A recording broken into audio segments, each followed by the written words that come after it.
All right, everybody, thank you for joining me today. I've been doing interviews with people locally here in Dubai and maybe in Abu Dhabi, but now I wanted to expand it a little bit more and do some things virtually for people who are not in country with me.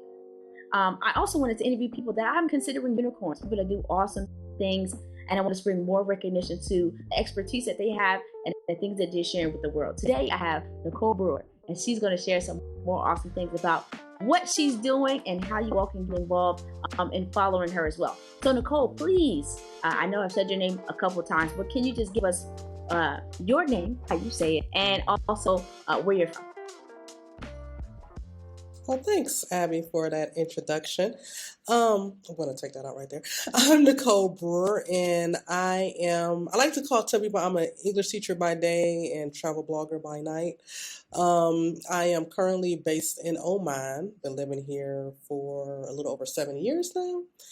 And I used to teach in South Korea for a few years prior to coming here. I love this globe trotting life and originally from Detroit, Michigan. Went to the University of Michigan and studied communications, and yeah, somehow magically, like you said, as unicorns do, ended up in the Middle East, and here I am today, living this expat lifestyle. So you told us that you're from Michigan. You told us that you're not just like an English teacher. You're like an English professor, aren't you? Yeah. I mean, yeah, technically my title is just, I'm so used to like saying English teacher, ESL, English as a second language teacher. I started in primary school in South Korea, then I moved up to high school, and now I'm on a university level. So, I am technically an English lecturer, but to me, I'm teaching the babies. At the end of the day, I'm an English teacher, lecturer, whatever title you want to put on it. It's all Wonderful, love. wonderful. So before we get into your travel blog expertise, I'd like to know a little bit more on how you got into education and then how you got to, go to South Korea. How did all of that kind of manifest itself? It's quite an interesting story now that you asked me about it because like when I'm from Detroit and I lived in Chicago before I moved abroad. My first real job out of school, like I said, my major was communication, so I've done IT sales. I was working in market research actually before I decided to go to South Korea. Back in what, like late 2008, early 2009, when the economy really crashed, I was laid off from my job. I was working at a market research firm. And, I was in the process looking for work in Chicago, and times were getting hard. And I was like, okay, I only have another month or so of unemployment left. It's getting kind of tight here. The economy is not that much better, looking for jobs. So I started looking at like teaching jobs in South Korea. Actually, initially, I was looking at Japan. I was looking at East Asia because I had some girlfriends who had taught in Japan a couple years prior who actually inspired me to like consider, like, okay, maybe I'll go and teach abroad for a year or two. That's what I was telling myself when I first got into ESL.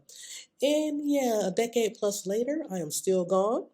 I've been loving this life. So, it's like, who knew losing my job was going to be a blessing in disguise for me to move abroad and really find like one of my true passions, traveling and writing about my travels. So everything happens the way it's supposed to. That was his plan for me. That's wonderful. So you've been abroad for 10 plus years, um, not even something that you were considered doing. So how did this bug for traveling begin? You can go ahead and mention the group that you have, but then also give me a little bit more insight on maybe even your first international trip, and then how you got this bug to keep this thing going to this point. Yeah, it's interesting because when I think about it, like I always loved travel from like even when I was a teenager. Like my eldest sister, she's 9 years older than me. She was married. She was living in California, and I used to go and visit her like solo. Like I remember I was hopping on a plane like 12, barely even a teenager, 12, 13 years old, and going to California. And I was like, oh, this is cool. You know what I mean? Like feeling like a little lady or whatever, hopping on a plane by myself to go visit my sister, spending summers with her. So it start like I like travel from a young age, but I'll say initially, I had been to the Caribbean a few times, like in my college years, those college trips. But my first real big international trip was actually to Japan. when I had just a few years prior to when I decided to move abroad, when I went to go visit my girlfriends that were teaching in Japan, that was actually my first big trip, and I was like intrigued. I was like, oh, this is kind of cool. They had studied Japanese in school, so they were over there, teaching English, and they were, semi-fluent in Japanese. And I was like, oh, I think it was like locked and loaded in the back of my mind, like, okay, maybe you should consider this. But really that's how it started for me. Like that trip inspired me, like when I was laid off, to consider teaching English abroad. And I just found out it was my passion. Being abroad, it gave me more access to travel and go to other places in East Asia. When I was living in South Korea, I went to the Philippines and Thailand and different places. And the blog actually started in my last year of working in South Korea. Me and my business partner, Renee, she's based in Australia. At the time, she was moving to Australia and I was moving to Oman. And we decided to start the site as we were leaving, moving to our next destination. We wanted to have like a global community to inspire people to travel and to live abroad like we were doing. So that's really how like the I Love the Globe Trot, the site and the travel group actually came into fruition. All right, awesome. So I wanted to know a little bit more about you and your business partner. What's your first, like, why you created this community for I Love to Globe Trot, and what did you all want to start, or what have you all been able to create thus far? Hmm. Yeah, that's a good question. So, like, the thing about it, when me and Renee started, well, Renee and I, when we started I Love the Globetrot, we both were in the process of leaving South Korea to move on to our new destination. So, you know, going to Australia was going to be new to her, and Oman was going to be new to me. So, we had this brainchild. We were like, okay, I remember we had like a planning, like a brainstorming meeting, and we was, the vision and coming up with the logo and all of these things, working together. And we were like, oh, we're going to have an all-encompassing travel site. Like, to us, we were like, it's not just going to be a blog. Like, this is what we're telling ourselves. Like, we're going to have, all of these different things, group trips, and which, we have done with the travel group on Facebook. I Love the Globetrotter community. We have like 10,000 plus members now. We've been steadily growing that community. And, I really enjoyed the blogging side. Like I knew I could write, but I really like it's flourished since being in Oman, like some of the opportunities that have come about in National Geographic and BBC Travel and different things, because Oman was like, it still is an up and coming destination. And it's interesting to people. Like I literally had a writer at BBC Travel like Googled Oman, and like I Love to Globe Travel was one of the first sites that came up, and she reached out to me, and I was just like, what? Like, how does that happen? You know what I mean? Like she pitched me to interview, and I was like, wow, that's pretty cool. So we worked on, we've had the group trips that we are still, hopefully post COVID we'll be able to get back on. We were planning to do a retreat this year, but as it so happens that we couldn't work that out. But at one point we were actually like researching investing in a travel app. So we've had different ideas, but it's like just to really find like that bread and butter. We had a store, we're selling product and gear. So we've had different outlets, but the for me personally, like the blogging side has been like really my bread and butter, like my baby, which I enjoy the writing and, reaching out to hotels, pitching for opportunities and things like that. So that's where I found the most success. But inshallah, like we say in this region, we'll get back on it with the group trips and travel with our community. Looking forward to getting back into that. So yeah. And that's great, because I think that's one of the things that we don't necessarily consider. There's so many talented individuals out there that don't realize that there's many opportunities for them to continue to do the things that they love, or that they're just interested in. But you saying Mhm. that, writing has been like your passion, and you take that coupled with traveling, and you have awesome opportunities to build these partnerships with people, and do something that you love, and be able to reap the benefits that they have to Mhm. offer as well. And so you're providing a service, but then also getting able to experience these wonderful places that I've seen you go and experience. And I love that about, how you've been able to marry those two things, to not necessarily always benefit yourself, but I mean, why not, right? That part exactly. And then like I didn't even mention, like I have truth be told, I have to do better with keeping up with the blogging side, the I Love the Globe Trotter travel site, because I've been freelancing on the side too. Like I've been working with as a contributor for Tripsavvy for the past year. So, I get like multiple assignments per month from them. So it's like, okay, I get these assignments from them. I'm trying to keep on top of that. I was like, okay, but the blog is suffering. I got to get back onto the blogging side and make sure I get some content on there. So, the struggle has been real, like not really traveling the way that I'm used to right now with the pandemic. So, it's been a work in progress, but like at the end of the day, I realized, I was like, my story, like you said, it's like unique to me, right? So at first I was like, oh, I haven't been able to travel and really have much to write about, but I'm like, okay, write about living in Oman during the pandemic. Like my story is still something to be told. So you have to like realize that at the end of the day, like it's the travel side, it's the expat side, marrying both of them onto the website. So. That brings a two-part question for you. In terms of that, being a freelancer for Tripsavvy, the question is kind of like, what kind of assignments have you been getting, like during COVID, and how are you able to complete those things? Because it's not necessarily that you didn't want to travel; none of us could.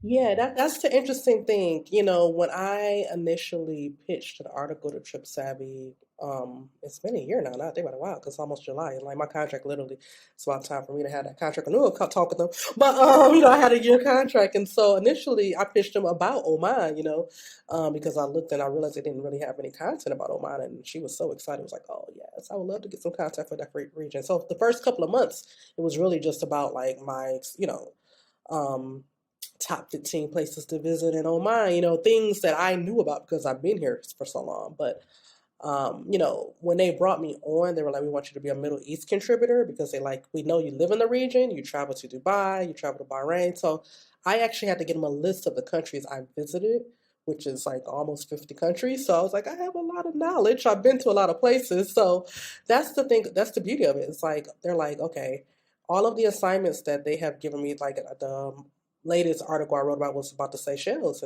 and I've been there, a couple years ago since living here in Oman. So they always assign me a country that I have experience in. So it's like, even when we are writing our articles now, like they don't want us to focus on the COVID, the pandemic situation. They're like, travel's going to come back eventually. Like we just want content fresh on the site for these different countries. So they always give me a country that I have traveled to write about. So the second part of the question is, as a person that loves to travel, how did you keep yourself occupied during COVID, or what did you do? Or, did you plan some extra trips? But doing that, because I think Oman was locked down for longer than Dubai. But what did you do during COVID? Girl, yes, the struggle has been real. Like, I am so excited to go home. You don't even know, a week from today, I'm flying back to the States for the first time in 2 years. Like, last summer, I could have left. I could have went home to see my family, but I would not have been able to get back in. The country was like locked down completely for a while now. So, I had to, staycations became my best friend, being here in Oman, not being able to travel last summer. I was like, okay, I at least need to get out of my apartment. So, I booked some staycations to keep me sane. Um, I took a course about like breath work and meditation. I took a course about social media. Like I was like, okay, give me the knowledge if I can travel, I was all about that life. So yeah. Okay, so you mentioned something a minute ago about staycations, and as a person like me who was still new to this whole travel thing and broadening my Mhm. horizons, can you tell me a little bit more about how to have and or plan a successful staycation? Oh, yes. Well, that's the thing. Like especially right now with the pandemic, like hotels. I mean, technically, Oman, our borders aren't open for visitors. Only residents can come and go. So hotels are having deals, up the wazoo. So I'm all about like, on social media, I follow all of the nice resorts, the Chetty and Shangri-La. So I'll see on Facebook when I'm scrolling like a little ad will pop up like 30% discount. I'm like, oh, let me go holler at you. Let me see what's happening. So, following these pages on social media, keeping in the loop. Even in the news sometimes here, like the Times Online, you'll see like some of these resorts they'll advertise when they're having some specials. So yeah, I just keep my ears to the ground and to the social media. Keep my eyes glued to see what's happening with these specials because we have some pretty amazing places here in Oman. So I'm like, yeah, let me hop on that. So as you're doing the travel blog and everything like that, what is your how do you kind of like initiative like, hey, what's up? Like, I also do this, and how do you initiate that conversation to see if you can also get an additional percentage off even if they're running a special? Yeah, that's a good point. Because like it's funny because since I've been here for so long, a lot of these places I have already, and this has been a dilemma I'm having now because, usually, like I said, on holiday, I'm out of here, but I've been doing more staycations and going back to resorts that I've already stayed at, for free. Like, for example, I've been to the Shangri-La before.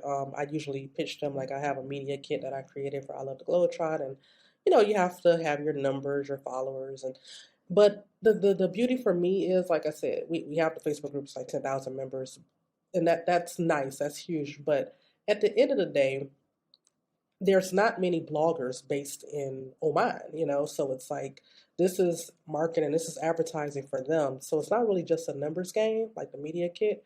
For me, the fact that I have also been featured in different publications, I make sure I put that in the email, like, oh, I've been featured in blah ABCD.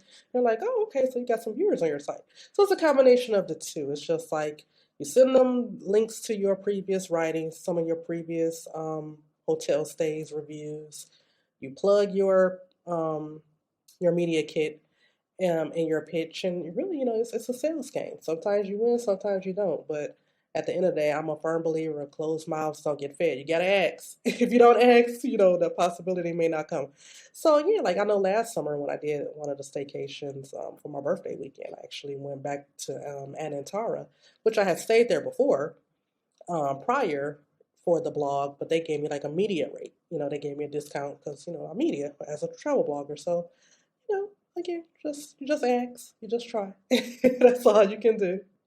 The last thing as we wrap things up, if you could give 3 tips to people looking to maybe start with their hobby and try to figure out different ways that they can benefit themselves or other people, what 3 tips would you give somebody? I don't want to necessarily limit it to travel blogging, but you can if you like to. But what are 3 tips that you would give somebody Right. either looking to travel and looking to couple maybe their content creation or their blogging or vlogging with traveling? What are some tips that you would give those particular individuals? Well, that's a very good question. Well, I would say definitely for one, like in my case, I love the globetrot. Like, I'm an expat and I'm a traveler, particularly in the Middle East.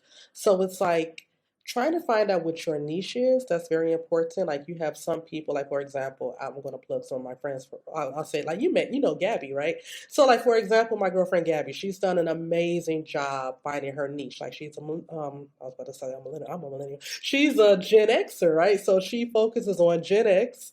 She has a very specific niche, Gen X, and the goal is to teach them how to travel for free. Everybody likes free stuff, right?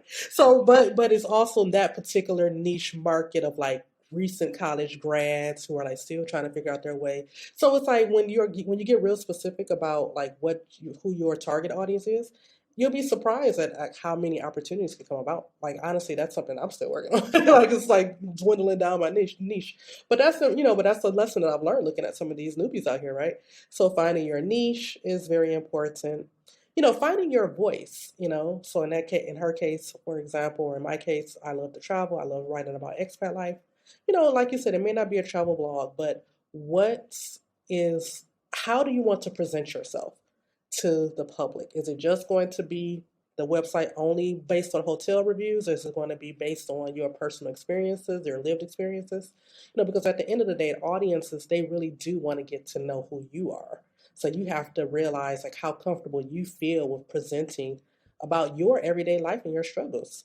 Some people that they don't feel comfortable talking about those things. You just want to focus on whichever market. So you have to decide what you feel comfortable with. That's number two. And number three, I would say realize that what is your strong suit when it comes to social media? Do you want to work on podcasting? Do you want to work on travel blogging and writing? Do you want to work on vlogging? You don't have to do everything. That's something that I've come to realize. Find out what you feel the most comfortable with and start there. There's so many platforms. Like I don't have a TikTok. I was like, that's for the young folks, right? Like I was like, this whole TikTok, like every time I look up there's some new platform. You don't have to be on every single platform. Figure out what works for you.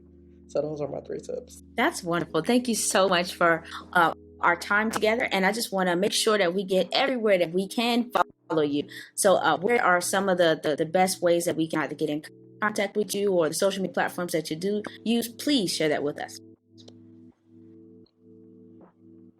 Absolutely. Well, actually, you can find me at I Love to Globe Trot everywhere. And it's a unique spelling. I'll spell that out as ILUV, the number 2, because there's me and my business partner. There's 2 of us. And then Globe Trot. You can find us on Instagram, Facebook, and even a travel group on Facebook as well by the same name. So, and I do have one little last plug that I realized that I didn't even mention in the interview. Since I have been teaching English for so long, and so many people were inboxing me on the blog and on the social media about how did I get into teaching abroad, I did publish a book that's available on Amazon. It's an ebook and a physical book copy. It's called A Guide to Landing an English Teaching Job Abroad. For anybody who is interested in this lifestyle, feel free to check that out. So those are ways you can support your girl. Yeah, thank you. Nicole, I want to thank you so much for everything that you have shared with us today. Okay. And definitely I'll be adding more information all on here on where they can find you and how they can support you, and the ebook that you have also published. So congratulations on that once again. If you are out there and you know a unicorn, you are a unicorn, you want to have a conversation with me and share more with the world about what you do and how you can benefit others to receive this particular information, go ahead and comment below, give them a tag and let me know. And I look forward to seeing you all in the next interview. So thank you again, Nicole. Thank you so much, Abby. Take care, everyone.